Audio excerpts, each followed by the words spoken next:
पवित्र बीजक प्रज्ञाबोध शब्द दो संतो जागत नींद न कीजे। संतो जागत नींद न कीजे। काल न खाय कल्प नहीं व्यापे, देह जरा नहीं छीजे। उलटी गंग समुद्र ही सोखे, शशि वो सूर ही ग्रासे। नवग्रह मारी रोगिया बैठो, जल में बिंब प्रकाशै।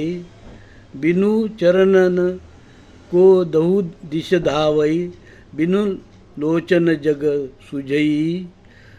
संशय उलटी सिंह को ग्रासे, ई अचरज कोई बुझई। आंधे घड़ा नहीं जल बुड़े, सीधे सो जल भरिया। जेहि कारण नर भिन्न भिन्न करे, सो गुरु प्रसादे तरिया। बैठी गुफा में सब जग देखे, बाहर किछु न सूझे।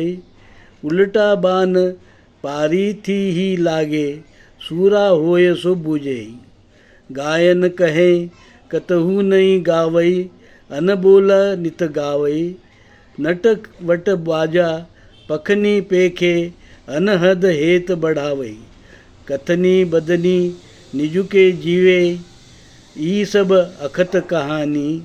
धरती उलटी आकाश ही बेधई, ई पुरुषन की बानी। बिना पियाला अमृत अचैवे, नदी नीर नहीं राखे। कहीं कबीर सो युग युग जीवे, जो राम सुधारस चाखे। अब हम शब्द अर्थ जानेंगे। शब्द अर्थ कल्प। कल्प का अर्थ है काल्पनिक, काल्पनिक अवधि समय। देह का स्वरूप अर्थ है स्वरूप। गंग का अर्थ है गंगा। सुषमा का अर्थ है नाड़ी। गंगा का अर्थ है सुषमा नाड़ी गंगा। समुद्र का अर्थ है सागर शरीर। शशि का अर्थ है चंद्र, नाक में बहने वाली धारा या नाड़ी। सुरही का अर्थ है नाक की दहनी धारा या नाड़ी। नवग्रह का अर्थ है 5 इंद्रिय 4 अंतकरण। ग्रह का अर्थ है रोगिया। ग्रह रोगिया का अर्थ है योगी। बिंब का अर्थ है छाया। संशय का अर्थ है अज्ञान। सिंह का अर्थ है जीव। प्रसादई का अर्थ है कृपा से। पारिधि की ही का अर्थ है शिकारी साधक योगी। सूरा का अर्थ है वीर। गायन का अर्थ है गाने वाला। अनबोला का अर्थ है चेतन राम। नटवट का अर्थ है नटखट। बाजा का अर्थ है सिंगी तुतारी। पेखनी का अर्थ है मुद्रा। अनाहत का अर्थ है अनाहत नाद। हेत का अर्थ है प्रेम। कथनी का अर्थ है बात। बदनी का अर्थ है शर्त हटग्रह। जीवई का अर्थ है देखते हैं। राम सुधा रस का अर्थ है चेतन राम स्वरूप आनंद निर्वाण का सुख। अब हम प्रज्ञाबोध जानेंगे। प्रज्ञाबोध धर्मात्मा कबीर कहते हैं, भाइयों जागृत रहो। अज्ञान को अज्ञान और ज्ञान को ज्ञान कहो। अंधविश्वास से दूर रहो, भ्रम से दूर रहो।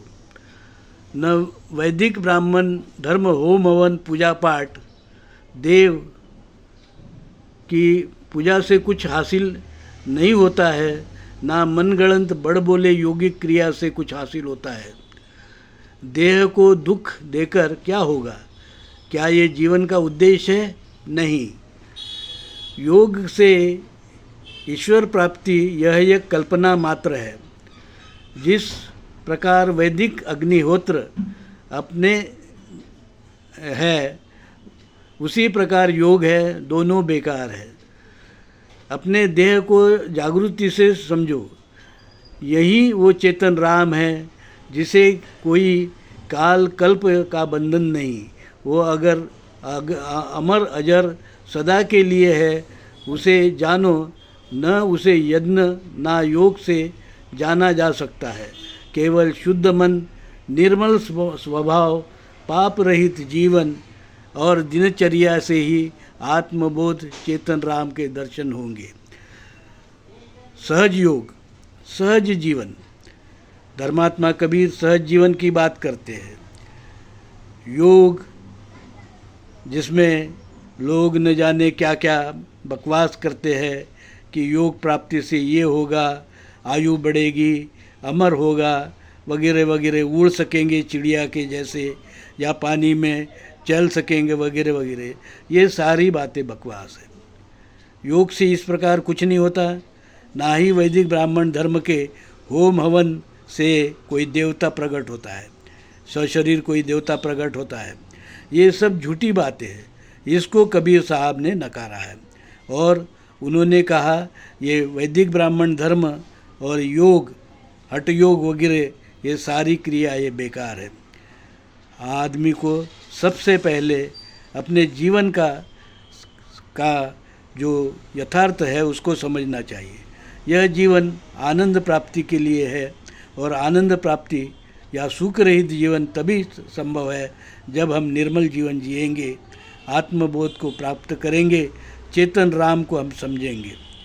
ये जीवन को दुख देने से हमें चेतन राम कैसे दिखाई देगा, कैसे समझ में आएगा।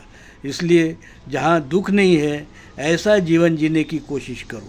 वो तभी संभव है जब हम निर्मल मन से अपना जीवन जीते हैं, हम भाईचारा, शील, सदाचार का पालन करते हैं। यही मूल भारतीय हिंदू धर्म है। मूल भारतीय हिंदू धर्म से ही चेतन राम के दर्शन होंगे, निर्वाण की वो अवस्था प्राप्त होगी, सुख मिलेगा और दुख दर्द दूर हो जाएंगे। साधु साधु साधु।